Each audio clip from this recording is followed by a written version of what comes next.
De acuerdo a la Comisión de la Verdad, Buenaventura cuenta con uno de los puertos más sofisticados de Latinoamérica, pero el 81% de sus habitantes vive en la pobreza y más de 100.000 personas han sido víctimas del conflicto armado. Antes de la llegada del puerto, Buenaventura era un lugar de agricultores, mineros artesanales y pescadores. Sin embargo, la caída de este gran proyecto se vio en principio como una oportunidad de progreso para toda la región, aportando más de 5 billones de pesos anuales al Producto Interno Bruto por impuestos y una generación de empleo de más de 4.000 personas. Sin embargo, en los 80 no llegaba aún ninguna política estatal de desarrollo económico como sí lo hizo la violencia. Lo que pasó fue que nuestros gobernantes privatizaron el puerto y, de acuerdo a palabras del historiador Roberto Lozano, cuando se liquidó Puertos de Colombia se acabaron 40 años de gloria y Buenaventura se empobreció. Para los años 90, los grupos armados encontraron una comunidad con muchas necesidades y sin fuentes de ingreso. También, de acuerdo al artículo, Buenaventura, el puerto que negó a su ciudad, la privatización estuvo acompañada de un proceso de modernización tecnológica y una drástica reducción de empleados. El problema era que a la par, la población fue también creciendo y en solo unas décadas, Buenaventura pasó de tener 28.000 habitantes a 260.000. La mayoría venía con la esperanza de trabajar en un muelle que ya no los necesitaba. Como consecuencia, en la ciudad se estableció un muy alto desempleo juvenil y muchos jóvenes fueron tentados fácilmente para realizar otro tipo de actividades ilegales. Tanto es así que el narcotráfico, los grupos paramilitares, las bandas criminales y la misma guerrilla se convirtió en una fuente de empleo. Nuestros políticos abandonaron a Buenaventura y la dejaron a merced de la violencia. Los millones de dólares en mercancía solo atravesaron la ciudad, pues en Buenaventura no se produce nada. Las fábricas están en Cali, Medellín, Bogotá y Barranquilla. Por eso, a la vez que se privatizó el puerto, al mismo tiempo, de acuerdo al informe Buenaventura, un puerto sin comunidad, a pesar de contar con un puerto tan grande, el empleo informal llegó al 94,36%. El puerto, desde su privatización, también es muestra de otra injusticia social, pues desde 2005, aunque Buenaventura creó más riqueza que Cali y todo el Valle del Cauca, la ciudad fue 2 veces más pobre que Cali, pues la riqueza se quedaba en manos de los privados. En consecuencia, algunas personas encontraron oportunidades en otros sectores, y es que ¿cómo era posible que un territorio con puerto y con una generación de riqueza al nivel de un departamento concentrara el 85,5% de los cultivos de coca del Valle del Cauca? Y mientras los privados iniciaban a llenarse los bolsillos desde 1990, el número de homicidios en Buenaventura también empezó a aumentar. Al mismo ritmo lo hicieron las desapariciones forzadas, las masacres con hasta 46 víctimas y los desplazamientos forzados. Las condiciones del puerto y la violencia histórica le dieron luz a bandas como los chotas y los espartanos, quienes han luchado desde hace meses por el control del narcotráfico y otras actividades ilegales como la extorsión o el secuestro. Cuando llegó el presidente Gustavo Petro al poder anunciando su proyecto de paz total, las bandas expresaron su deseo de participar y pactaron una tregua. Y esa paz, que tanto es criticada por Cabal y compañía, en Buenaventura significa que 2 bandas declaradas enemigas se junten a jugar un partido de fútbol, por lo que Gustavo Bolívar comentó: la paz es posible. En Buenaventura, la tregua entre chotas y espartanos cumple 1 año. El resultado: reducción del homicidio en más del 70% y de la extorsión 13%. La tregua vence el 5 de agosto. Los directores del DNP y del DPS nos reunimos con ellos para apoyar la prórroga, llevando inversión social a los barrios más pobres y oportunidades a los jóvenes. Una ciudad modelo de paz urbana que cumple hoy 1 año de tregua entre chotas y espartanos, grupos con los que nos acabamos de reunir aquí con el compañero Alexander López, y él les tiene aquí una noticia. Bueno, Buenaventura en los últimos 10 años estuvo entre las 50 ciudades más violentas por número de homicidios del planeta. Hoy, gracias al acuerdo que han hecho los chotas y los espartanos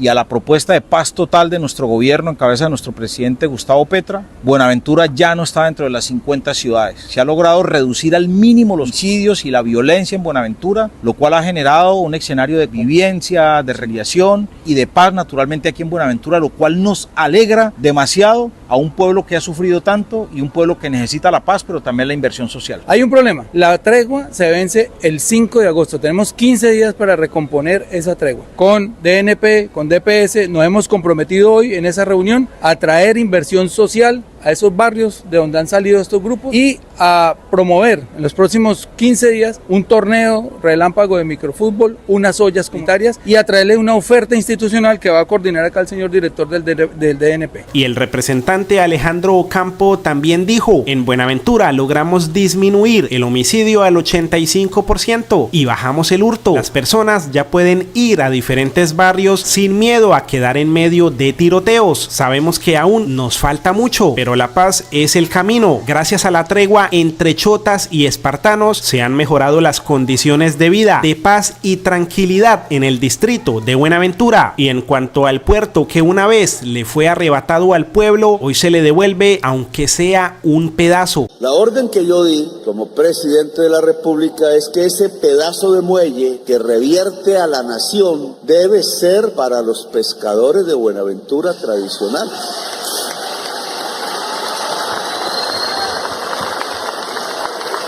Ahí sale una lucha, porque entonces dicen, ¿y cómo se le ocurre entregárselo a esas personas que no saben manejar un muelle? Y en cierta forma tienen alguna razón, porque entre la superficie del mar y la altura donde comienza la superficie del muelle hay una distancia grande, porque esa es la altura de los barcos mercantes, y allá pues una pala de esas, una grúa, pues saca los contenedores, los arrincona en otro lado o los pone. Y un pescador tiene una barquita, tiene una canoa, y obviamente eso no llega sino a 60 centímetros de la superficie. Entonces le dicen a uno, ¿entonces cómo va a alzar el pez para allá? Aunque se podría, porque esa tecnología también existe. Yo le decía a estas personas que son del ministerio, pero es que yo quiero es que la pesca de la gente de Buenaventura se exporte, para que los ingresos, primero hay que industrializar, hay que congelar, etcétera, pero para que los ingresos de esa exportación enriquezcan a la sociedad de Buenaventura, y sobre todo empezando por una parte que es pobre, que es el pescador tradicional de la ciudad, porque eso no puede ser.